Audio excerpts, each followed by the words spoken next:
आमचे गोपीचंदजी पडळकर भटक्या विमुक्तांकरता ओबीसी करता लढा देत असतात आणि मगाशी बाबा राजेंनी सांगितलं आमच्या सरकारची नीती पक्की आहे, एकाचं काढून दुसऱ्याला द्यायचं नाही.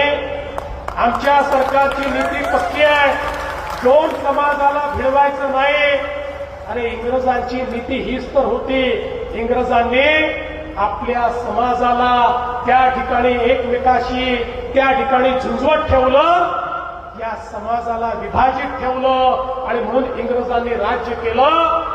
आपल्याला सगळ्यांना सोबत घेऊन राज्य करायचं आहे, त्यामुळे याचं करायचं त्याला द्यायचं ही नीती आमची नाही. आणि म्हणून परवा मराठा समाजाच्या हिताचा विचार करताना ओबीसी समाजाचं अहित होणार नाही याला आम्ही प्राधान्य दिलं आणि तशाच प्रकारचा निर्णय आम्ही केला. आणि मला आपल्याला सांगितलं पाहिजे, विशेषतः मराठवाड्यामध्ये इंग्रजांचं शासन नव्हतं. मराठवाड्यामध्ये 1948 पर्यंत निजामाचं शासन होतं. त्यामुळे मराठवाड्यामध्ये एखाद्याला जर कास्ट सर्टिफिकेट पाहिजे असेल तर इंग्रजांचे रेकॉर्ड नाही आहेत. महाराष्ट्राच्या इतर सगळ्या भागामध्ये आपण जर एखाद्याला जातीचं प्रमाणपत्र पाहिजे तर इंग्रजकालीन रेकॉर्ड उपलब्ध आहे, तो रेकॉर्ड काढतो आणि त्या आपल्या जातीप्रमाणे तो प्रमाणपत्र मिळवतो. पण मराठवाड्यात ते मिळत नव्हतं, कारण मराठवाड्याचे सगळे रेकॉर्ड हे हैदराबाद गॅझेटमध्ये होते. आणि म्हणून आपण इंग्रजांचे रेकॉर्ड उपलब्ध नाही म्हणून हैदराबादचे गॅझेटमधले रेकॉर्ड चालतील अशा प्रकारचा निर्णय घेतलेला आहे. त्यामुळे ज्याच्याकडे नोंद असेल त्यालाच सर्टिफिकेट मिळणार आहे, सरसकट सर्टिफिकेट नाही. नोंद असलेल्यालाच त्या ठिकाणी सर्टिफिकेट मिळण्याच्या संदर्भात सोपी कार्यपद्धती आपण केली. यामुळे मराठा समाजाचा खरी नोंद असलेला जो व्यक्ती आहे तो वंचित राहणार नाही, त्याला त्याचा फायदा होणार आहे. पण त्याच वेळी ओबीसी समाजाच्या ताटातलं कुठेही काढून घेण्याचं काम आम्ही केलेलं नाही. आणि म्हणून हा निर्णय असा आहे की या निर्णयामुळे मराठा समाजाचं तर हित झालं आहे, पण ओबीसी समाजाचं बिलकुल अहित आम्ही होऊ दिलेलं नाही. आणि मी या ठिकाणी सांगतो, जोपर्यंत हे सरकार आहे काहीही झालं तरी ओबीसीचं अहित आम्ही होऊ देणार नाही.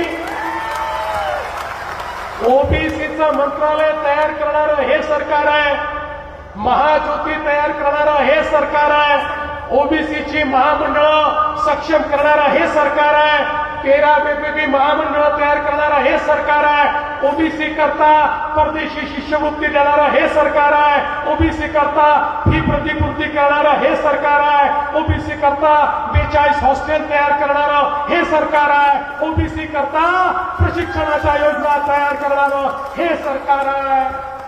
त्याचं कारण आम्हाला हे माहिती आहे की जोपर्यंत छत्रपती शिवरायांसोबत लढणाऱ्या 18 पगड जातींना आम्ही मुख्य धारेमध्ये आणणार नाही तोपर्यंत शिवकार्य कधीच पूर्ण होऊ शकत नाही.